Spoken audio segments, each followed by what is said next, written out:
Hi, fourth graders, and welcome to Monday's Writers Workshop. Last week, we worked hard to develop a story arc that included a problem, or more than one, as well as a solution. Today, we're going to continue to develop some of our scenes from our story arcs. Today, I want to teach you that when writers want to create a scene, they need to create drama. Writers often use actions, thoughts, feelings, or dialogue to help their scenes come to life. This will show our readers what is happening instead of just telling them. Listen while I tell you a story of the butterfly in a summary way. Monique sees a ghost and tells her mom. The ghost comes back and she realizes it's Severine. Monique and Severine become friends. They release a butterfly together that signals freedom, but a neighbor sees them. Severine's family must leave to stay safe. Weeks later, Monique misses Severine, but sees a butterfly, which signals that Severine's family is safe. Don't you feel like that story was just rushed by you? Didn't you want to be slowing down and give some details or read with some expression? Well, as writers, that's what we have to do for our readers. Summaries versus scenes. Now I'm going to read a scene to you from the book Butterfly by Patricia Polacco. The next morning at breakfast, Monique could hardly wait to talk to her mother about the ghost, but her mother seemed almost angry. It wasn't like Marcel Ciliage to be angry at anyone. It was only a dream, child, do you hear? Only a dream. Now go to school. God knows how much longer you'll have the privilege of going to school with the war. And her mother's voice trailed off.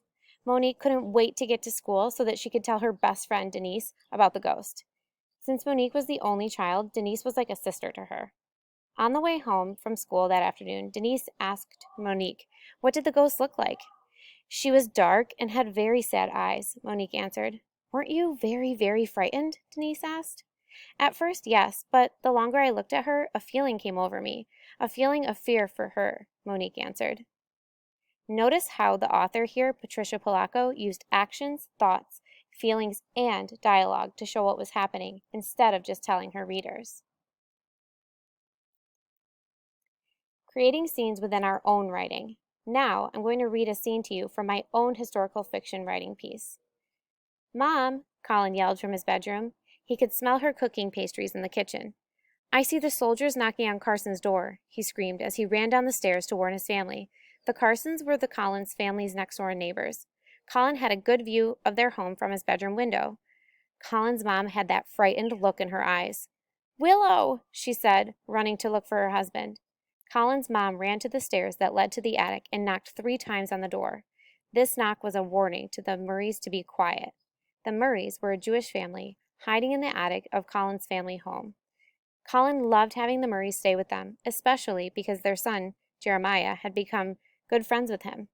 "I feel so lucky to have Jeremiah staying with our family," said Colin. "No, I think I'm the lucky one to have a friend with a helping family like yours," whispered Jeremiah. Notice how I used actions, thoughts, feelings, and dialogue to show what was happening instead of just telling you. Next steps. Now, go back to Google Classroom and complete your Monday writing assignment outlined below. As you go off today, be thinking about your story arc. Complete the following steps. In your virtual writer's notebook, start drafting your summary part of your arc. Then, underneath it, you can start drafting your scenes.